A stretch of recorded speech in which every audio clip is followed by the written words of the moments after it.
I feel farming can be the solution to the environment problems, global warming. I feel that we may be getting a bad name, but I think we could do so much more to mitigate the carbon, and I just hope that it's not too late. Instinctively, as a farmer, we tend to think about looking after the soil first and foremost, because we look after the soil will look after us. The world's soil contains double the carbon that's in the atmosphere and 3 times the carbon that's in all growing plants. So how we manage that soil as farmers is going to determine whether it sequesters carbon or emits carbon. Our members have a huge ambition to tackle climate change because, well, we're at the forefront of it. Weather is our biggest either ally or enemy, depending what they say on a Sunday in Countryfile with the weather coming up. So we're in a really good area to help mitigate this. There's a lot of forestry. Most of the area is grassland, so it's a really good sink for carbon.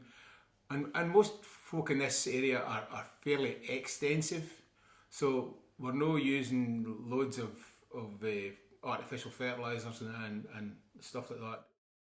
the climate is hugely important, and if we can help to alleviate the challenges in the future, then we have to take steps. What these steps are, every member will have different views.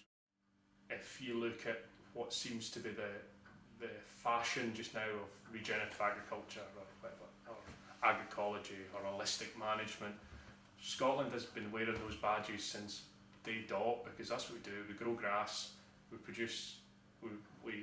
feed that grass to cows or sheep or pigs. They then deposit what's left of that after producing a hugely valuable, rich protein food back into the land to cycle back and create that carbon cycle again. We've got a great environment for the wildlife, so that is a big part of how we work in this area, I would say. So all those kind of wildlife areas are areas that should be soaking up carbon and really doing their bit to help keep the environment right.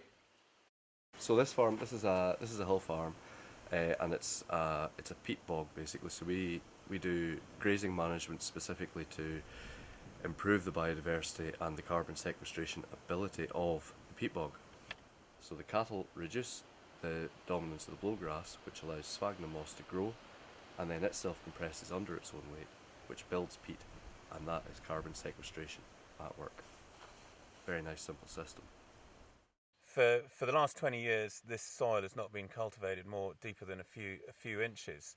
I went down that road because this is not necessarily the most productive land. You can see it's shallow and stony, and I had to control production costs. And by giving up ploughing and deep cultivations, I cut my fuel bill by between half and a third. I now use about 30 litres a hectare of fuel in a growing season.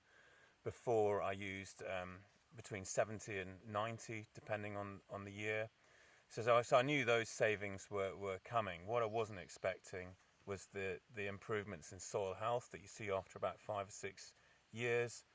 I'm now using 60% of the fertiliser that I used to use, bought-in fertiliser that I used to use, and getting the same yields. The moss stops the soil heating up too much and losing moisture in periods of dry sunshine. It also helps absorb moisture during periods of heavy rainfall, and this land now has an organic matter that's about double what it was 20 years ago.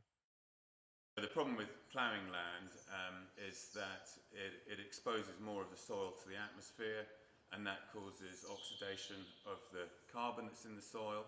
Carbon is generally in the form of organic matter, so you're losing organic matter, which is the glue that holds your soil together and provides the nutrients and water holding capacity.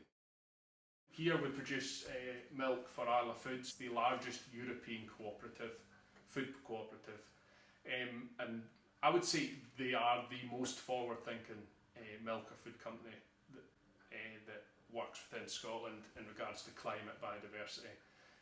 We do a carbon audit every year with a huge amount of paperwork, but also we're scored against each other. So not how we operate, but the outcomes of how we operate are all measured, whether that's cow lameness, cow health, calf health, antibiotic use, the biodiversity gain on our farm. So every year we have to do something else for biodiversity. The role of government in supporting farmers to mitigate climate change is really significant. They have a big role to start with in leadership, in exploring what needs to be done, providing education, and kick-starting the process or pump-starting the process so that farmers are rewarded for carbon sequestration, reducing emissions, and providing other public goods such as biodiversity and improvements to the environment. I think the government could help us by providing schemes that would make it more beneficial to grow, to plant trees, to do flower meadows again. Simple things that would make it worth our while actually doing. A lot of the things that would help probably aren't as economic, shall we say. So to get schemes that'll help us actually bring those things to fruition and then to keep it going along would be excellent. That's the role of government. The government has to be there to reward us, or pay, or incentivize us to do these things. Because if we're solely market based, of which some industries are, if you look at pigs, poultry, and in some cases dairy, we are solely market focused. But if you solely rely on the market, we become a commodity. It's price that drives it, and if you drive solely on price, you end up becoming hugely destructive to the environment, because farmers are businesses, they need to make money, and if the way of making money is to clear hedgerows and plough up ground and intensify, then they'll do it, because we're here to make a living, we're here to support families. It's not because we don't understand the damage we're doing, it's because, well, if we're not doing that, we can't make money and we're not here at all. The government tend to view land use in silos, so they look at forestry and then they look at agriculture. It doesn't necessarily need to be that way. I'd be quite happy to have a more integrated view to forestry and agriculture. In future, instead of government providing support to farmers, private enterprise, investment capital through the carbon markets can support farmers for carbon sequestration.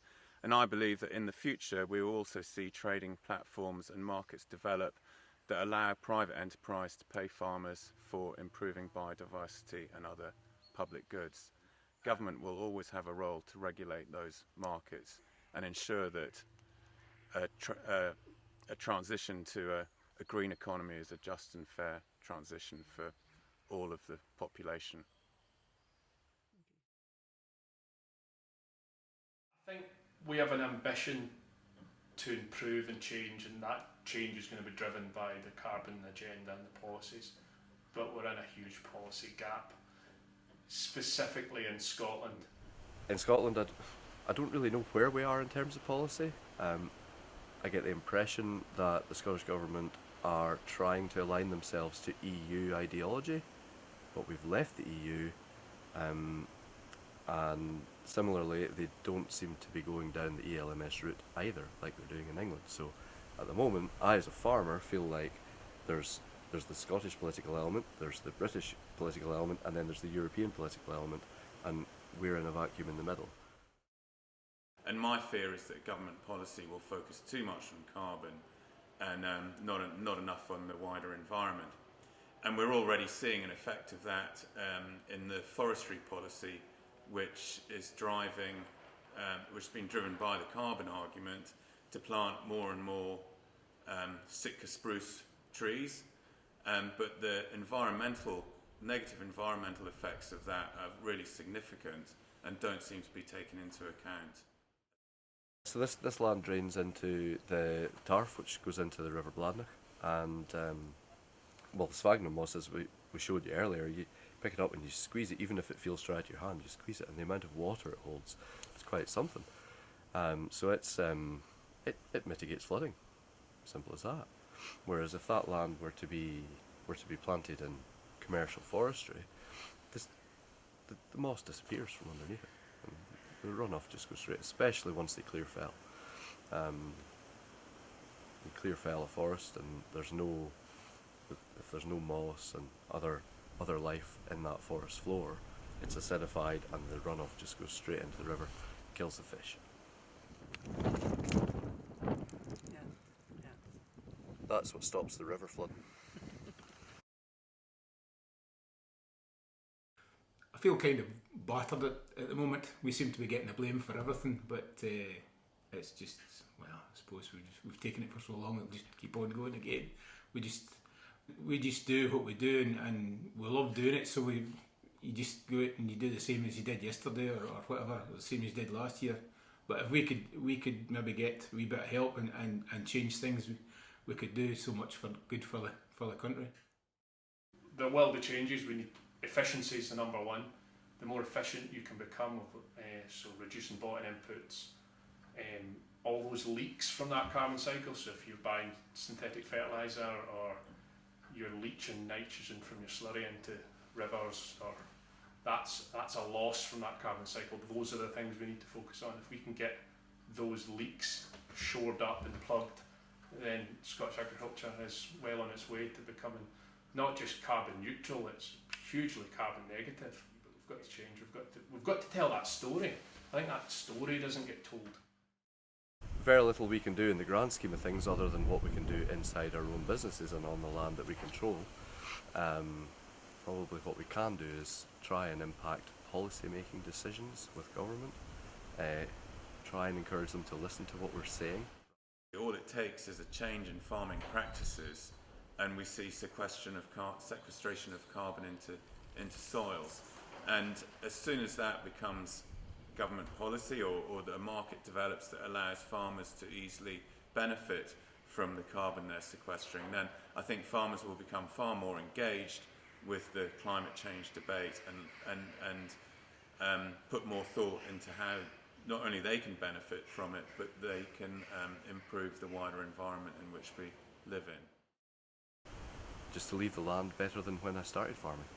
And I would say that's probably true of every farmer. See, we're just custodians in our time here, so it's just a matter of keeping it right for the next time, the next generation. I think it's quite an exciting prospect ahead of us. Things are going to have to change, and change is always exciting. So.